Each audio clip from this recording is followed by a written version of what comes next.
എറണാകുളം പത്തടിപ്പാലത്ത് ദേശീയപാതയിൽ റോഡിൽ ആകെ മുളക് പൊടി അന്തരീക്ഷത്തിൽ പടർന്നതോടെ യാത്രക്കാർ കുടുങ്ങിപ്പോയി. വാഹനത്തിൽ നിന്നും റോഡിലേക്ക് വീണ മുളക് പൊടി കവറുകളാണ് ഇരുചക്ര വാഹന യാത്രക്കാർക്ക് വലിയ വിനയായി മാറിയത്. ഫയർഫോഴ്സ് എത്തി വെള്ളമൊഴിച്ച് റോഡ് വൃത്തിയാക്കിയാണ് പിന്നീട് പ്രശ്നം പരിഹരിച്ചത്.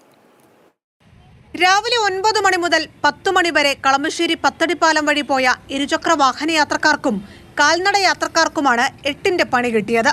കണ്ണുനേറിയതോടെ ഓഫീസ് ലക്ഷ്യമാക്കി ഇറങ്ങിയവർ വാഹനം സൈഡിൽ നിർത്തി റോഡിലിറങ്ങി.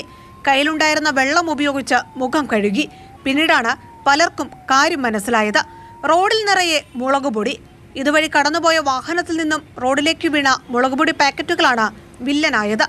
കണ്ണിൽ മുളകുപൊടി കയറി ദുരിതത്തിലായത് ഒന്നും രണ്ടുമല്ല നിരവധി യാത്രക്കാർ. ആളുകൾ എല്ലാ സ്കൂട്ടറുകാരും സൈഡിൽ നിർത്തി മുഖം തുടക്കണ അത് കണ്ടപ്പോഴാണ് ഈ മുളക് പൊടിയാണ് ഈ വീണ് കിടക്കണേന്ന് മനസ്സിലായത്.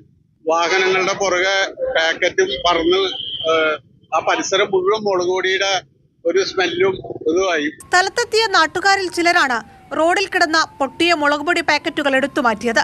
പിന്നാലെ ഏലൂർ ഫയർഫോഴ്സ് ഉദ്യോഗസ്ഥരെ വിവരമറിയിച്ചു. വെള്ളം ഉപയോഗിച്ച് ഉദ്യോഗസ്ഥർ റോഡ് ക്ലീനാക്കിയതോടെയാണ് പ്രശ്നത്തിന് പരിഹാരമായത്. മാതൃഭൂമി ന്യൂസ്, കൊച്ചി.